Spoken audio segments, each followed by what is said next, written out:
Hello, my name is Ed Brown of Corey's Police Professional Development.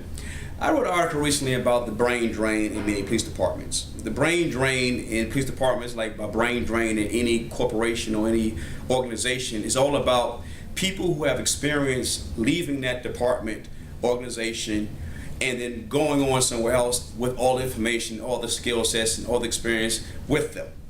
And so the brain drain is the idea that people leave with the information if we don't find a way of codifying it or putting it in a documented form where there's archives to use that particular information for the future and to move forward inside the organization.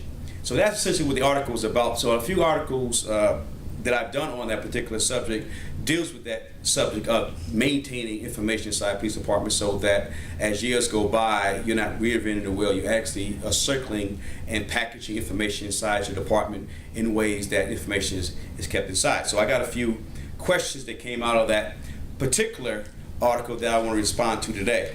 The first question is, you've said in the past that everyone has profited from live police content but police departments. What is police content and why haven't police departments benefited from it? Police content is what you see on shows like Cops. The first Cop show aired March 11, 1989. And from there spiral shows like Law and Order and the recent Southland. That's content. Any expression or any writing or any creative process through a medium is seen as content. When I talk about that from a police department perspective, all that content that other people derive from what police officers and law enforcement does is not necessarily always benefiting law enforcement.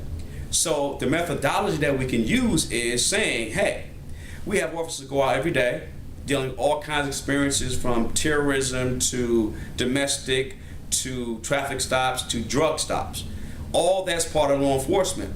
And a lot of times we don't document as much as we should and put in archives ways by which new officers as well as current officers are always honing their skills. So I'm saying the brain drain, once someone has been on an department 25 or 30 years, when they leave, that by asking those person questions about how you thought about certain situations, how did you handle certain situations, what was your process, and what kind of things would you teach someone else to do it, you actually are codifying and documenting information to keep for the future. So I want to deal with the second question. That's actually, thank you for the first questions. How can information and content be packaged and recycled for police departments? Same document. Having your training department ways by which, let's say if there's a specific problem, I keep thinking about domestic disputes or domestic altercation between male and females oftentimes. Let's say that officers are having challenges in getting in the middle of situations. They find themselves fighting probably more than they need to because they aren't using the right communication skills. And let's say that we have officers who've been on the department 20 years and he or she has never had a problem with domestic, never had any internal affair type complaints against them, and they've never been hurt. Would that person be the ideal person to ask, tell me how you handle your domestics? Tell me your thought process that you go into a household where two people are vying for attention or power at that point in time. And then as you're interviewing and then writing out and then putting in some kind of permanent form, once you have in service or the police academy itself for new recruits, you just talk about the same training that you used to give, but you also add on top this experience from this particular officer or supervisor that will allow them to see in pragmatic form how it works. So it's a way of recycling and packaging information inside your department in ways that perhaps is not being done now. How can this content benefit police training, and what do you mean by police playback? Police playback from a sports genre is all about going back and looking at what you did the day prior to or the week prior to see if you could have been more effective. Not unlike when you watch NFL football games on a Sunday afternoon and let's say you got up to get something from the refrigerator when you got back, the other team has scored.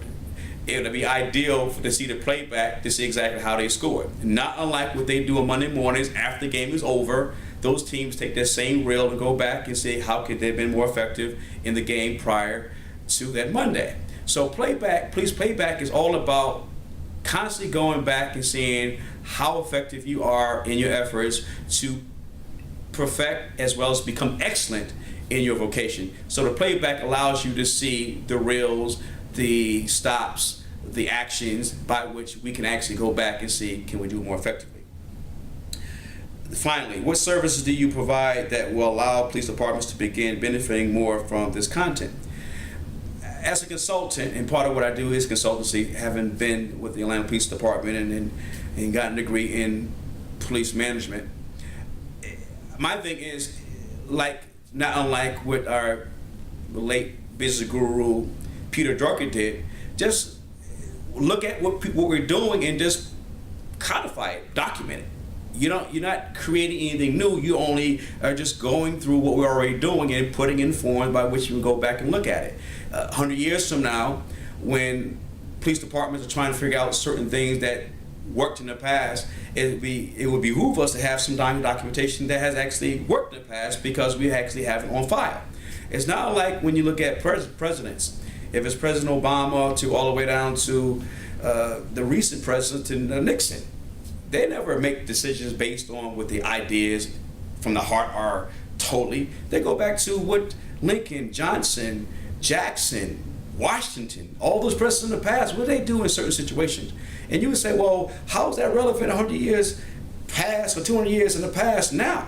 Because human nature oftentimes doesn't change. And so if you know that that information is documented, and most presidents, if not all presidents, have always documented the information, that president current can go back and get the information. Why can't we do that as police officers and supervisors? We can go back and get the information that has been documented in the past, and moving forward, whatever situation we come across, then we can use that information to satisfy and solve the problem at hand.